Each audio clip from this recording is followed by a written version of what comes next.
Olá, boa noite a todos, meus amigos, né? Companheiros de jornada evolutiva, né? Que estão nesse momento. Boa noite para quem é de boa noite, bom dia para quem for de bom dia, porque muitos vão assistir depois. E somos gratos por vocês estarem conosco hoje no Instagram e também no YouTube da Instituição Espírita Vida. Então, seu Vicente, seja muito bem-vinda, não é? Ele vai fazer a palestra hoje, né? É aberta ao público e nas redes sociais também, né? E aí o tema de hoje é: o que queres que eu faça? Achei o nome. Vicente Pissarra Rocha. Estava escondido atrás do logotipo. Sinta-se à vontade, né? Paz e luz para todos. Muito obrigado. Paz e bem a todos. Como nos fala Francisco de Assis, paz e bem a todos. É uma alegria muito grande, uma satisfação de estarmos pela primeira vez nessa casa de trabalho, de estudo e de oração. Que o amado irmão, que o bondoso Mestre Jesus clareie, ilumine a missão de cada um de nós. Clareie, ilumine as nossas provas, clareie, ilumine as nossas expiações, e que a gente tenha também a claridade de sabermos que somos todos instrumentos. Todos nós somos instrumento da espiritualidade superior.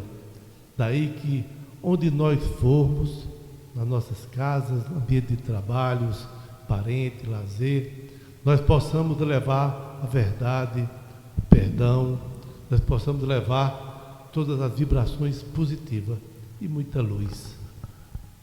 Como o Elisângelo falou, o nosso tema hoje: o Senhor, o que queres que eu faça? Mas antes da gente fazer esse recorte específico no tema, eu queria pedir licença a todos para fazermos uma contextualização temporal. Nesse mês de abril, nós fazemos toda uma reflexão, uma análise da Semana Santa, né? Se contempla a Semana Santa. E a Bíblia, por ser um livro ter muitos livros internos, ele não consegue detalhar determinados assuntos, até porque muitas vezes não é o propósito, aquele assunto específico não é o propósito dos escritores que ali estavam. E nos parece, no primeiro momento, que há algumas pausas, alguns assuntos que ficaram aparentemente omissos. Um deles é esse intervalo que Cristo fica da crucificação, do seu martírio, que ocorre na sexta, até o reaparecimento de Cristo, que os nossos irmãozinhos, que nós temos muito respeito, os nossos irmãozinhos católicos entendem que trata de uma reencarnação, a gente entende que não, é um reaparecimento com a força do ectoplasma, uma materialização. E Cristo reaparece no domingo, e a primeira pessoa que ele o vê é Maria de Magdala, ou Maria de Madalena, que foi lá levar flores no túmulo de Cristo, viu que tinha sido removida a pedra e está a chorar por não poder fazer essa homenagem ao seu grande mestre, nosso mestre também, guia e modelo. E vê uma pessoa que ela entende imaginar ser um jardineiro e pergunta o que foi que fizeram com o corpo do meu mestre, e reconhece Jesus Cristo. E tem um diálogo muito bonito entre Maria de Madalena e Jesus Cristo. Não está na Bíblia, mas a literatura espírita nos permite conhecer esse diálogo através das mãos bondosas de Chico Xavier, no livro de autoria de Maria Dolores, Coração e Vida. E aí eu queria ler esse livro em poema, ele é belíssimo. Para que a gente não perca a beleza do poema, eu queria fazer uma leitura de um capítulo, a segunda parte do capítulo chamado Amor e Perdão, onde Cristo e Maria Madalena conversam sobre os 3 dias que Cristo passou entre o martírio e ao reaparecimento. Vou fazer uma leitura para que a gente não perca a beleza da poesia. Maria, surpreendida, indagou em seguida: Senhor, onde estivestes? Em que jardins celestes encontraste o descanso necessário, que vem de Deus, nos dons da paz completa? Perdoa-me, Senhor, a pergunta indiscreta. Dói-me, porém, pensar na angústia do Calvário. Revolto-me, padeço, mas não venço a mágoa de lembrar-te o sacrifício imenso. E Jesus respondeu: Não, Maria, não fui ainda ao alto, nem me elevei sequer um palmo à luz do firmamento. Quem ama não consegue achar o céu de um salto. Ao invés de subir aos altos resplendores, desci. Mas desci muito aos reinos inferiores. Despertando no túmulo, escutei os gritos de aflição de alguém que muito amei e que muito ainda amo. Embora visse além a luz sempre mais linda, sentia nesse alguém um amado companheiro em crise de tristeza e loucura. Fui à sombra abismal para a grande procura e ao reencontrá-lo, amargurado e louco, a ponto de não mais me reconhecer, demorei a afagá-lo pouco a pouco. Consegui que ele, enfim, pudesse adormecer. Senhor, interrogou Madalena, quem é esse amigo que te faz descer antes de procurar a luz do Pai? Jesus replicou em voz clara e serena: Maria, um amigo não esquece a dor do outro amigo que cai.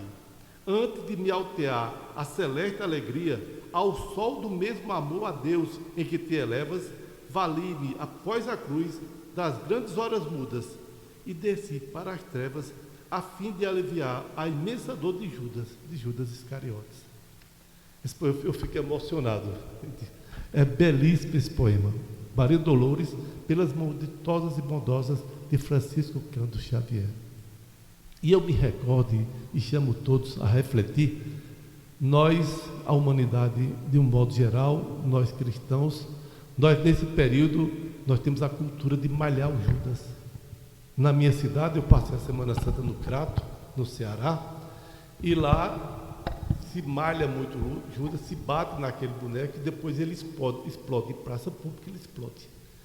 Isso é uma coisa assim que a gente precisa refletir enquanto nosso papel de cristão. Porque o próprio Cristo, pelas mãos a psicografia de Chico e Maria Dolores, o próprio Cristo, ao acordar, ao despertar do Calvário, ele desce às regiões mais inferiores para acalentar a dor de Judas Iscariotes.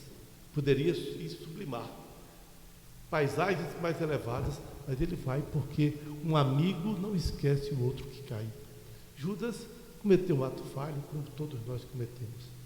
Judas praticou um processo de traição a um grande amigo, mas a ele e a todos os outros, nós devemos, à luz do Mestre Jesus, nós devemos praticar o perdão. E é isso que Cristo nos ensina. É interessante o quanto Cristo é exemplar, o quanto ele é prático, o quanto ele é coerente. Ali no ponto apoteótico do Sermão do Monte, onde tem o resumo de toda a vida missionária de Jesus, a partir dali ele parte para exercitar tudo que está contido no Sermão do Monte, que é a apoteose missionária de Jesus. E aí, quando ele fala em perdoar, ele executa o perdão. Quando ele fala em amor, ele executa o amor. Quando ele fala em humildade, ele executa a humildade. Quando fala em paz, ele executa. Jesus, ele é essa abrangência. A doutrina cristã consegue ter tanta abrangência porque as palavras de Cristo foram exemplificadas, foram vividas.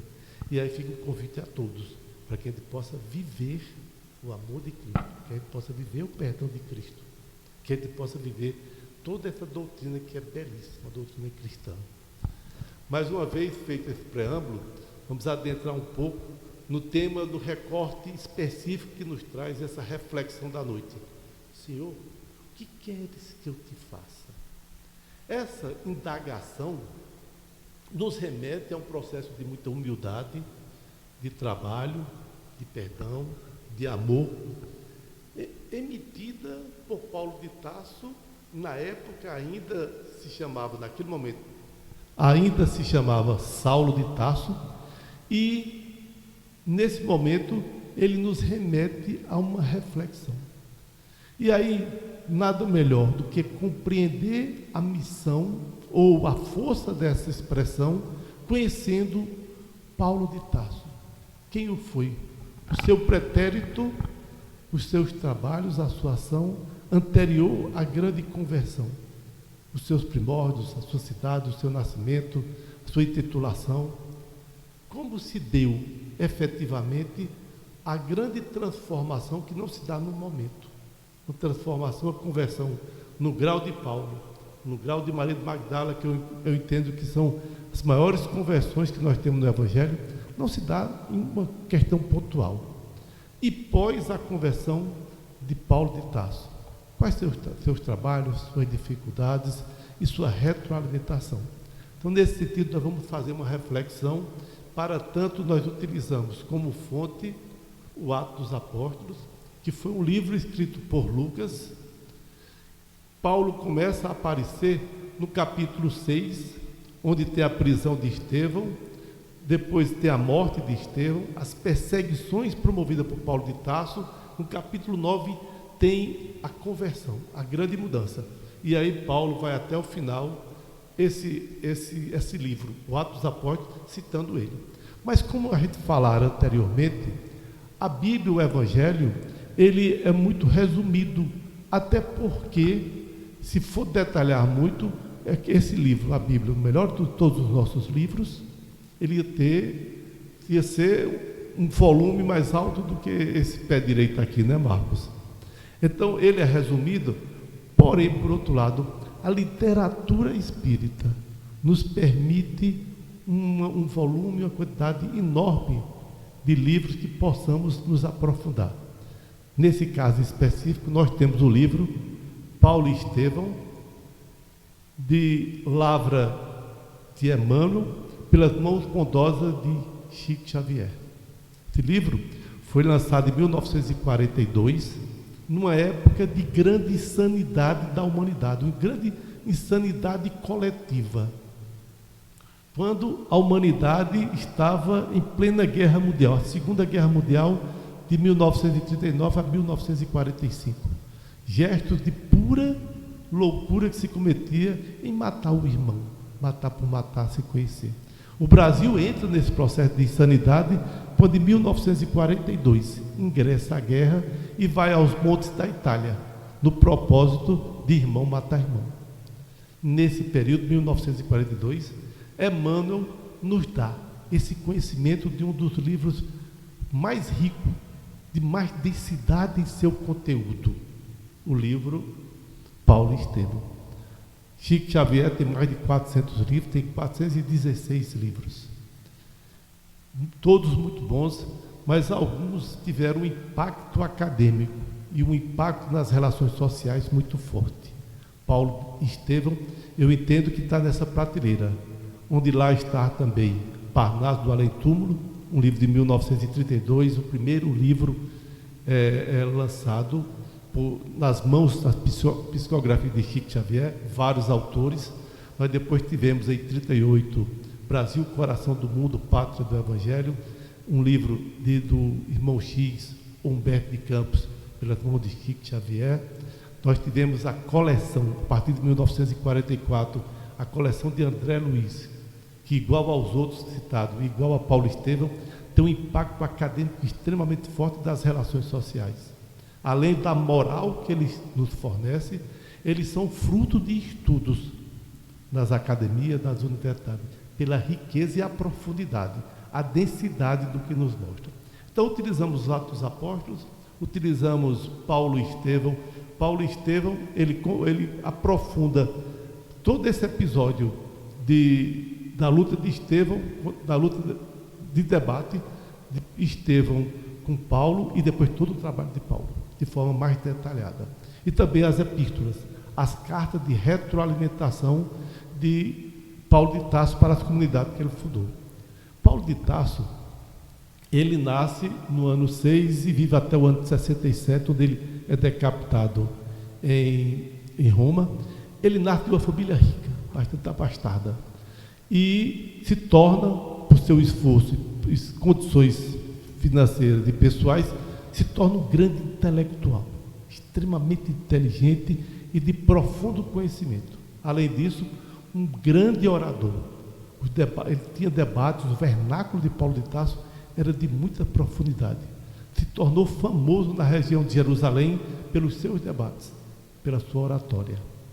Favorece isso o fato de Paulo ter nascido numa cidade chamada Tarso, por isso o nome Paulo de Tarso ou Saulo de Tarso, que fica na Turquia, é uma grande metrópole e é estilo helenística, ou seja, é uma cidade onde se estuda o idioma grego e onde se estuda a cultura grega. Ele estava no ápice da intelectualidade. Paulo de Tarso se torna um homem de dupla cidadania, e isso favorece a ele no seu final de vida. Por isso que ele é remetido para Roma, onde ele tanto queria ir, para pregar em Roma. E aí, pela província, Tarso ficava numa província romana da Turquia. Quem nascia lá se tornava cidadão romano. Paulo se tornou cidadão romano e também era cidadão judeu, porque a família dele era da tribo de Benjamim. Ele tinha uma dupla cidadania. E daí esse homem a trabalhar, a estudar, como estudioso do povo de Jerusalém, como estudioso do grego. E ele vai, pelas boas condições financeiras, ele vai para Jerusalém, e lá em Jerusalém ele vai estudar com Gamaliel, que era um dos grandes estudiosos das Escrituras do Velho Testamento. Paulo tem um conhecimento muito aprofundado e se torna um grande apaixonado pelas Escrituras, um grande defensor da lei mosaica, intransigente e extremamente rigoroso, a ponto de que ele defendia com unha de dentes, com seu próprio sangue, com sua própria vida, ele defendia as leis mosaicas. E a estudar, principalmente sendo discípulo de Gamaliel, ele se torna um fariseu. O fariseu, naquela época, era o grande estudioso das leis mosaicas.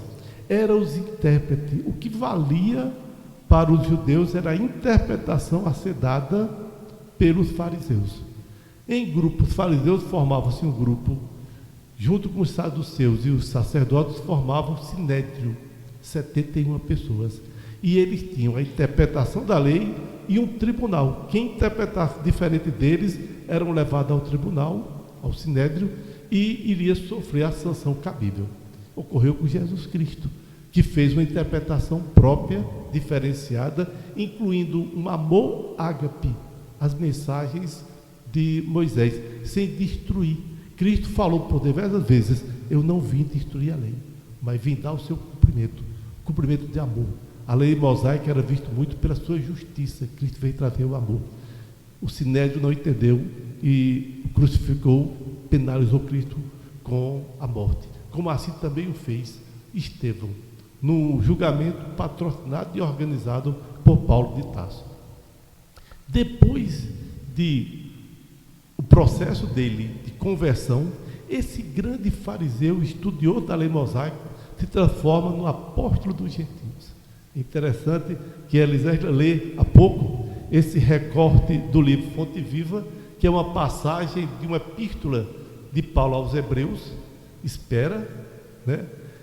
cita o apóstolo dos gentios. Por que o apóstolo dos gentios? Os gentios eram aqueles que não eram judeus, eram aqueles que não faziam a circuncisão, eram aqueles que eram impuros. Mas Paulo de Tarso compreendia que o Cristo veio para todos. Cristo veio trazer amor universal, não é, Marcos?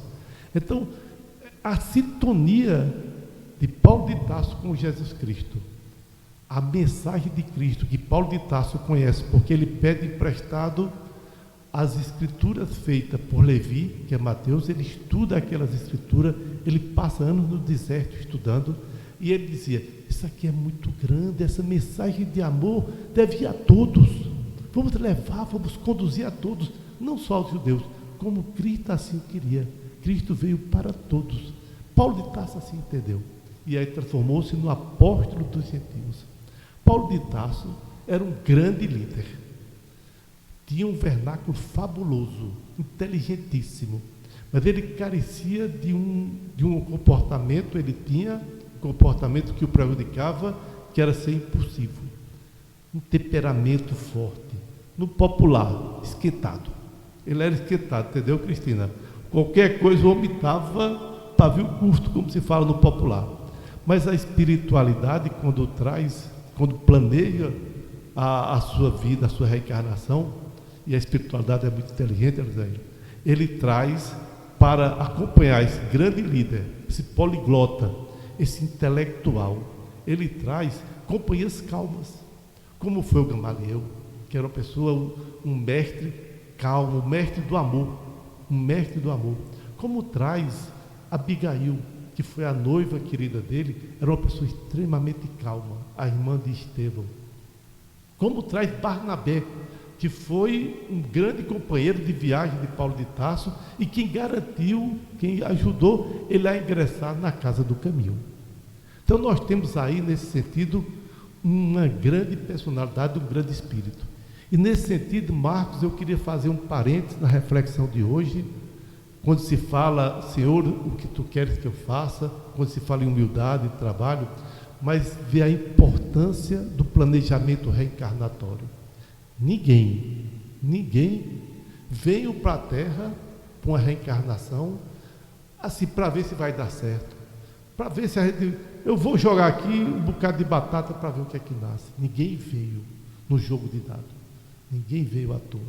Todos nós temos um valioso, um cuidadoso trabalho de planejamento reencarnatório.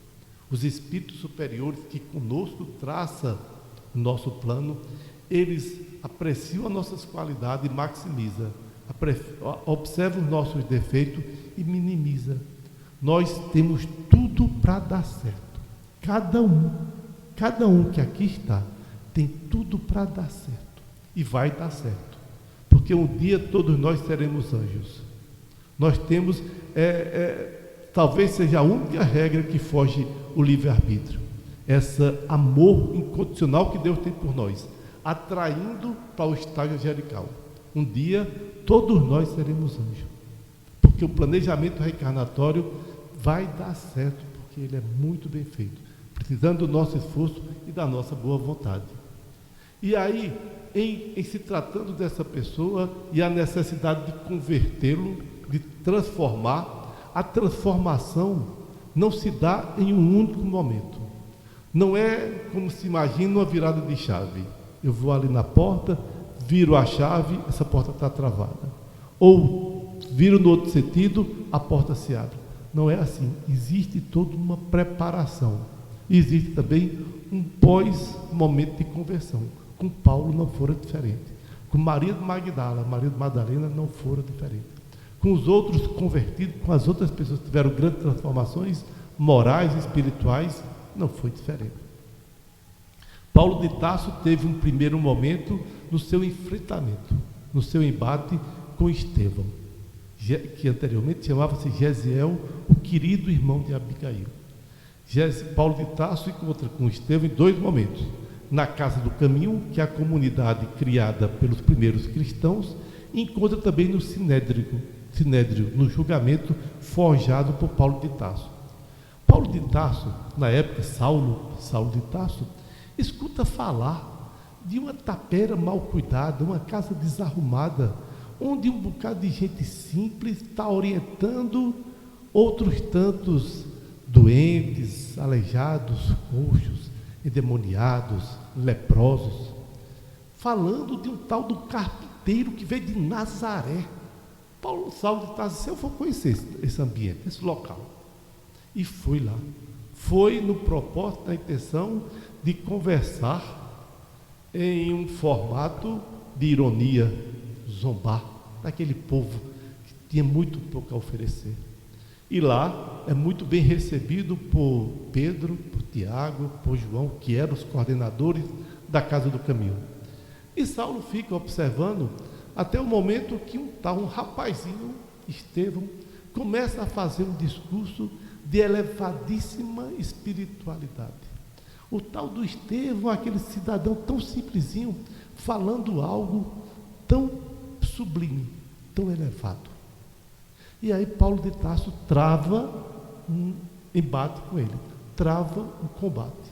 Aquele que dissera, Paulo de Tarso, no fim da sua vida, escreve uma carta para Timóteo e diz: combati o bom combate e guardei a fé. Naquele momento ele combate o bom combate, mas é derrotado, é superado pela argumentação de profundidade da verdade que trazia Estevão. Enquanto existia uma dicotomia, enquanto Paulo de Tarso trazia o orgulho, Estevão trazia a humildade.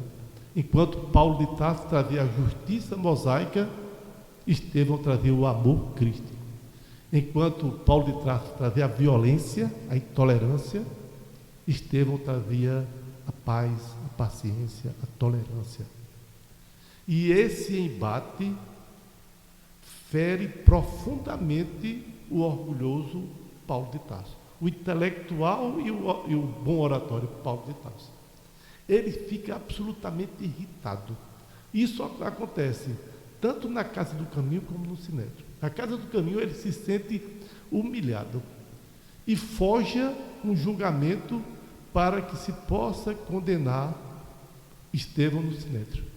E leva Estevão também para o Sinédrio. O debate do Sinédrio, essa verdade de amor, de humildade que Estevão traz, é tão profunda que, uma vez superado por Estevão, Paulo recorre aos outros juízes, que espantado via uma cena singular. Irritado, cheio de fúria, Paulo de Tarso, na época Saulo, se levanta e esmurra Estevão. Dá muito murro nele, dá muito murro. Na falta de argumentação foi a agressão violenta, a agressão física. E nesse episódio, teve duas passagens, dois momentos que eu achei singularmente bonito, e eu gostaria de ler como uma renovação de um convite, para que a gente possa ler essa belíssima obra, Paulo e Estevão. E aí tem o capítulo 5 e o 6, que é o que nos trata, capítulo 5 e 6 trata dos encontros, dos enfrentamentos, dos embates de Estevão e Paulo de Tarso. No capítulo 5, no debate que ocorreu na Casa do Caminho, consta do estudo de Emmanuel com Chico Xavier. Assim concluído, parecia possesso de fúria em relação a Paulo de Tarso, mas nem assim logrou perturbar o pregador, que lhe respondeu com ânimo sereno: amigo, dizia Estevão, o Sinédrio tem 1000 meios de me fazer chorar, mas não reconheço poderes para obrigar-me a renunciar ao amor de Cristo. Dito isso, desceu da tribuna com a mesma humildade, sem se deixar empolgar pelo gesto de aprovação. O coração de Estevão constava de humildade, no de Paulo de Tarso constava fúria e raiva. E Estevão não renunciou ao Cristo, mesmo diante de uma das maiores autoridades que era capaz de condená-lo à morte. Paulo de Tarso leva ao Sinédrio, e em uma cena já no final do julgamento consta: quando lhe observou o pranto misturado com sangue a jorrar pela ferida, que as punhaladas lhe abriram pelo rosto, os burros que Paulo de Tarso, que Saulo dera a Estevão. Saulo de Tarso conteve, saciado na sua imensa cólera. A serenidade de Estevão perturbou ainda mais. Sem dúvida, estava diante de uma energia ignorada, uma verdade que Saulo não conhecia. Esboçando um sorriso de zombaria, advertiu altaneiros: não reage, covarde. Tua escola é também da indignidade? O pregador cristão, apesar dos olhos molhados, respondeu com firmeza: a paz difere da violência, disse Estevão, tanto quanto a força do Cristo diverge da vossa, verificando tamanha superioridade de concepção e pensamento. Esse embate entre eles foi devastador para Saulo de Tarso. Ele se sentiu pequeno na lama. Ele estava ereto, tinha esmurrado Estevão no chão, mas estava mais ereto moralmente, mais elevado moralmente do que Saulo de Tarso, o agressor. Isso ficou a remoer nos pensamentos, no ser de Saulo de Tarso. Que tanta força tem esse povo, Que mensagem é essa desse Cristo? Que as pessoas não renunciam. A reação deles é reação de paz, ação de amor. E isso ficou, Saulo de Tarso, revoltadíssimo, queria aniquilar, queria acabar com aquela seita, aquela casa do caminho, e pediu autorização ao sumo sacerdote para ir a uma cidade que ficava a 300 quilômetros, que era a capital da Síria, Damasco, ficava a 300 quilômetros de Jerusalém, que ele queria prender outros tantos paderneiros, pessoas que estavam deturpando a interpretação da lei mosaica. E ele queria prender aquelas pessoas, principalmente o líder, um tal do Ananias. Então ele recebe a autorização do sumo sacerdote e se dirige, uma guarda junto com ele, para prender, condenar e apedrejar, como fizera com Estevão. Apedrejar os outros cristãos, que na época chamavam-se Homens do Caminho, porque era a Casa do Caminho, coordenada por Pedro, Tiago e João. E ele ia remoendo aquelas ideias. Que força, que verdade tem esse povo. Ao chegar às portas de Damasco, e não à toa que foi, Marcos, nas portas de Damasco, ele tem um súbito, um mal-estar, cai, e na queda ele vê uma luz, fica cego. E pergunta, escuta a pergunta, escuta uma voz de Cristo: Saulo, Saulo, por que tu me persegues? Saulo, atordoado, cego, vendo a luz caindo no chão, diz: Senhor, quem és tu que eu persigo? Jesus diz: sou eu, Jesus, a quem tu persegue. Saulo, cego, no chão, um mal-estar, diz a frase célebre: Senhor, o que queres que eu te faça? Estava existindo a materialização de uma renovação. Era um homem novo que estava por nascer. Senhor, o que queres que eu te faça? Cristo disse: entra na cidade e vai ver com Ananias. É importante uma reflexão que nos cabe, meus amigos, que muitas vezes a queda, a dor, a cegueira, ele pode ser um processo de transformação, um instrumento, remédio a nos favorecer a mudança. E aí a gente, visualizando esse processo, vê a mudança que ocorre em Paulo.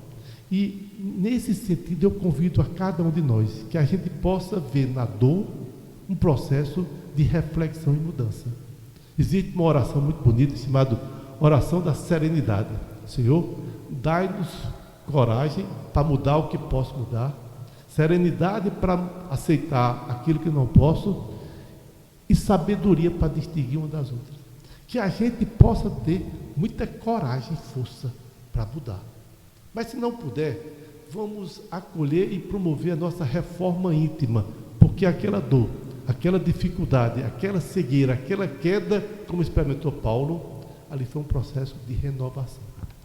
Paulo está renovado, mas a mudança, ela tem algumas dificuldades. A exemplo, Paulo teve a dificuldade de conviver com os doutores da lei.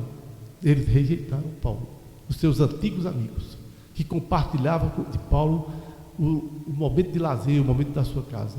A sua família, especialmente seu pai, teve um diálogo extremamente duro com ele, de não aceitação.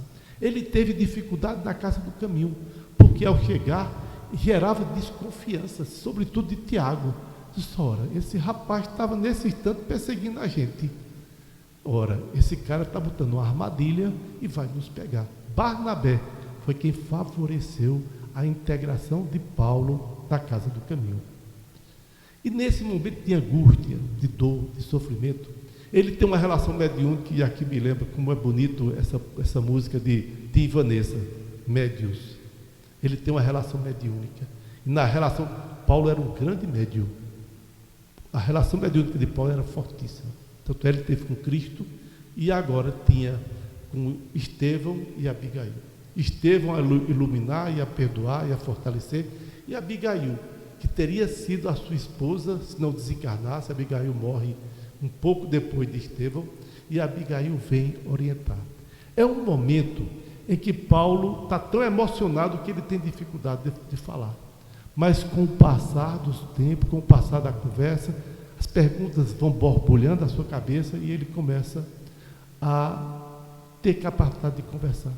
E pergunta a Abigail qual o roteiro da sua vida cristã, que é o roteiro que serve para todos nós.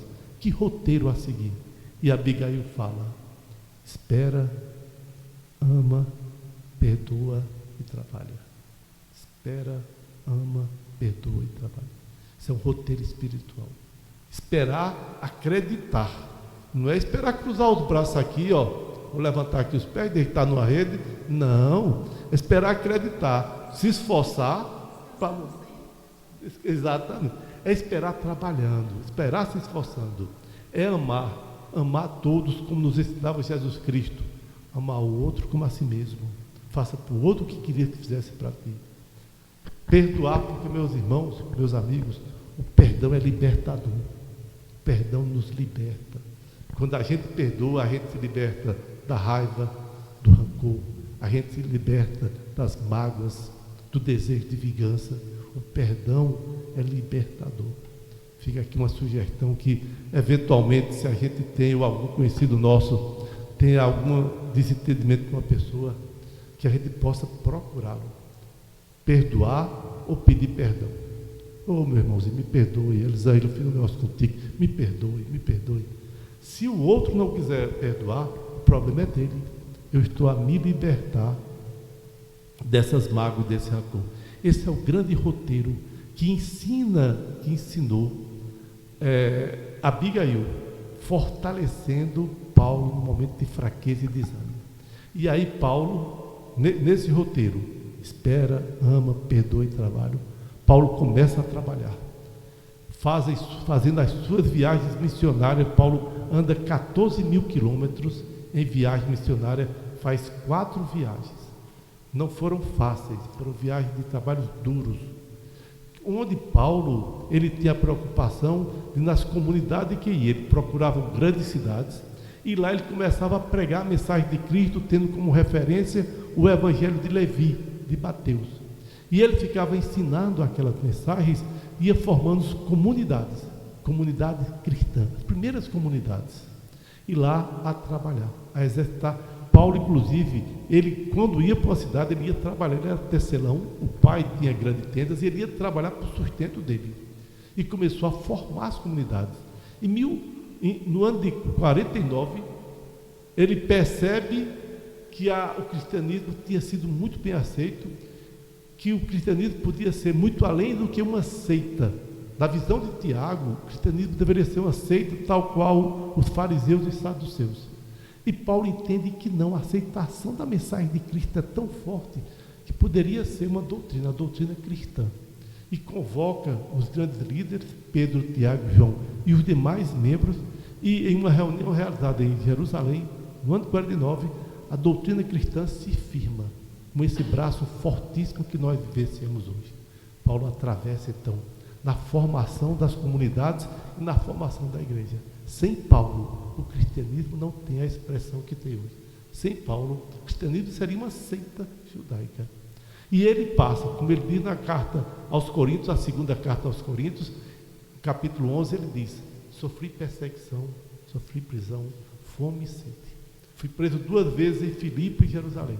Tive 3 naufrágios como o de Malta, mas continuei firme e forte no trabalho. Como falava lá no começo, Abigail. Ele continua firme e forte, atravessando as dificuldades. Das comunidades que ele passa, ao passar e ao fundar, ele não podendo voltar uma outra vez, ele retroalimenta, ele manda carta. São as famosas epístolas de Paulo. Foram 13 epístolas. Algumas chamadas eclesiásticas, quando ele manda para a comunidade, e outras pastorais, ele manda para líderes, como Timóteo, como Tito, como Fílemon.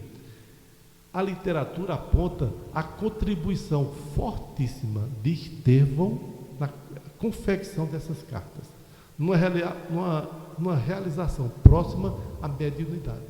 A intuição e a colaboração, a instrução de Estevão foi fortíssima para elaborar essas cartas.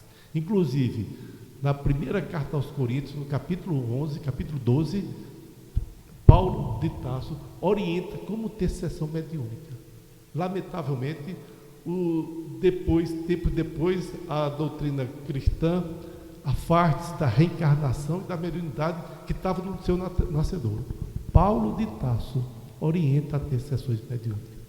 Então, meus amigos, minhas amigas, no final da nossa fala, deixando um abraço a todos, pedindo inspiração à espiritualidade superior, rogamos que a gente possa responder na pergunta de Paulo: o que queres que eu te faça? Que a gente possa trazer à tona no nosso dia a dia esse roteiro de esperar, de amar, de trabalhar e de perdoar. Que assim seja, que Deus nos oriente hoje e sempre. Então, nosso amigo, né, Vicente Pissarro Rocha, sua fala deixou deveras emoções em muitas pessoas, inclusive em mim. Com duas partes. A primeira foi quando falaste do Judas, antes de começar a sua fala. E a segunda, o perdão de Jesus, que veio do começo até o fim. E essa fala nos eleva o pensamento para que possamos pensar realmente no perdão. E lembrei-me de uma criança de 7 anos, há muitos anos atrás, numa calçada fria, numa noite fria, no sábado, quando estavam simplesmente na rua, mencionando sobre aquele fato que você contou, do Judas, né? Ser apedrejado, queimado, explodido. E aí a criança de 7 anos chorou amargamente. Naquele momento seu coração se encheu de lágrimas e ela correu, entrou dentro de casa e falou pelo pai: aquilo ali é uma injustiça, estão fazendo o que com Judas ali? Aí o pai disse: filha, aquele Judas é o Judas que traiu Jesus. Sim, pai, mas Jesus perdoou. E eu pergunto ao senhor, pai, e pergunto a todo mundo: quem gostaria de estar no lugar dele? Ser tido como traidor do Cristo de Deus e passar até hoje, enquanto estamos na terra, lembrado como grande traidor. Poxa, Jesus já o perdoou e o sacrifício dele ainda está durando, porque não é fácil para o espírito levar essa carga pesada durante tantos séculos, tantos milhares de anos. Judas, o traidor. E a criança chorou. E o pai abraçou e disse: filha, um dia todos nós seremos anjos. Nós agradecemos muito a sua presença. Eu espero que sejam convocados mais vezes, né? Porque foi muito, muito feliz a sua fala, né? Então, nós agradecemos a todos aqueles que estiveram conosco. Por favor, se quiserem, pode continuar nos assistindo todas as quintas-feiras, não é? Temos sempre uns palestrantes bem assim como o Vicente, que virá outras vezes. Vamos lá, pessoal. Dê um X. Também nas redes sociais e também no YouTube. Vamos lá aumentar essa população para que essa mensagem chegue a muita gente. Que doravante, um dia, quando formos anjos, porque Judas eu creio que já será há muito tempo, não haverá mais esse tipo de ação que magoa os corações dos aflitos e das crianças que não vê essa maldade como justa. Paz e luz. Até a próxima.